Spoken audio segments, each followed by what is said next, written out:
Art markers are awesome, but colors drying up mid-job or the cost of buying new markers every time you need a new color is less awesome. There are dirt cheap marker sets these days, but I've ordered a few. Several of the markers were bone dry from day one, many others were half dead, and several had completely destroyed tips, and the color stickers on the markers did not match the actual colors at all. Even the expensive markers share a big shortcoming with the cheaper ones, and that is they use fugitive dyes instead of fade-resistant pigments to create their colors. I came up with an affordable alternative to markers which offers a lot of great benefits. Here's the secret. I purchased an inexpensive set of synthetic watercolor brushes, a box of 50 small eyedropper-style plastic bottles, and a set of pigment-based CMYK printer inks. Printer ink, you might ask? Yep, just make sure it's the pigment-based variety. The standard dye-based printer inks do work, sort of, but they are much harder to apply due to the microscopic nature of the dyes, meaning it will absorb into the paper nearly instantly, leading to the need to constantly reload your brush and a much higher likelihood of streaks in your art. Also, just like the dye-based markers, the colors will go straight through most papers. You're also much more likely to accidentally and permanently stain your clothes, drawing table, or end up with hands that look like this after a color mixing session. The pigment-based inks wash up much easier. So first I used the included syringes. Yes, they are real syringes and incredibly sharp, so be careful, to fill 4 of my eyedropper bottles with the primary color, so I'll be able to easily mix all my custom colors from these primary bottles. I then stuck standard transparent tape sideways across the bottom of each bottle for both easy water measuring and to write down the formula for each color I create, so I can recreate it when I eventually use it up. For light colors, I start by filling water to the top edge of the tape. I then add only a drop or two of any of the colors I need to make the color. Insert the dropper top and shake it up, test it, and add more of any colors as needed to achieve the exact color I'm after. The important thing is to remember, or even better, write down each drop of color as you add them. Otherwise, you'll end up at your desired color and won't remember how you got it. I create a range of 3 values from light to dark for each color range. For the medium shade, I can often mark the halfway point from the top of the tape and fill the water up to that line. Then add twice as many drops of each color I had used to make the lightest shade. For the third shade, it's a good idea to start mixing the colors to be a little more muted and cooler. As Da Vinci said, look for blue in all shadows. Be careful though, the blue pigment is very strong. If you use black to darken bluish colors, they might shift towards a greenish hue. You can counteract this with a drop or two of the magenta.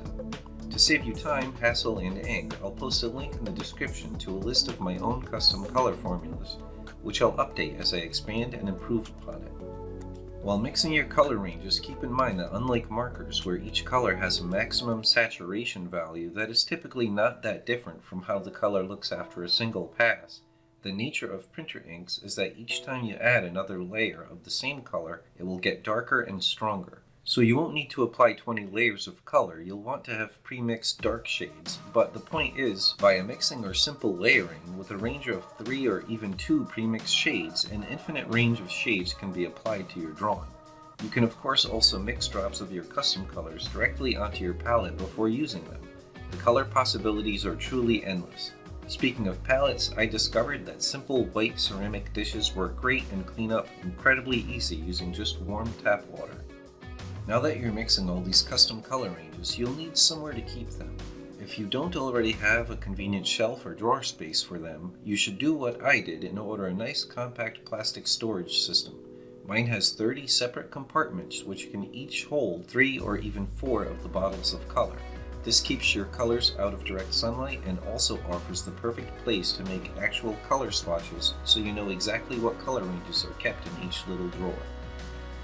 Of course, if you want to use this system for coloring, there's the time investment of mixing your custom colors in the first place, and also the need to become comfortable with basic brush technique. And because you'll be applying the color with water instead of alcohol, it requires paper or Bristol board that can take the extra abuse. Thin drawing or printer paper works fine with alcohol-based markers, but it will not hold up against washes of brushed-on water-based colors. Most decent quality comic illustration Bristol boards hold up great though. Just let each layer of color dry before applying the next. Here are the great benefits I gained by using this system. So long as I don't let myself run out of any of the primary colors, I'll be able to create any new colors I need on the spot as soon as I realize I need them. No need to run out to a store or spend money ordering more markers and waiting for them to arrive. Unlike markers, with these translucent bottles, I can always see exactly how much of each color I have left, so I never run into this problem midway through coloring a large area. No. Because I'm applying color with brushes, there's a countless variety of rich textures I can easily augment my work with. Alcohol-based markers are constantly emitting alcohol fumes as you use them, which can cause watery eyes, headache, sore throat, increased susceptibility to catching colds and other viruses, and other discomforts, especially if you're not working near an open window. There are no odors or fumes to deal with using water and printer inks. While there is an initial investment to get your printer inks, dropper bottles, and brushes, this is still much less expensive than a decently large set of high-quality artist markers, and the marker cost would grow every time you need to refill, replace, or expand your marker set. The initial investment of the printer inks will last so much longer and save you money. They are big bottles of concentrated color, and the main ingredient of all your custom colors is just tap water after all. And as I mentioned at the beginning, alcohol-based markers are all using fugitive dyes, which will change and fade over time, especially if exposed to sunlight. The pigment-based printer inks, on the other hand, are much more fade-resistant. This is especially important to me because I often sell or give away my art to patrons. I even further expand the permanence of my finished illustrations by applying a UV-resistant varnish spray.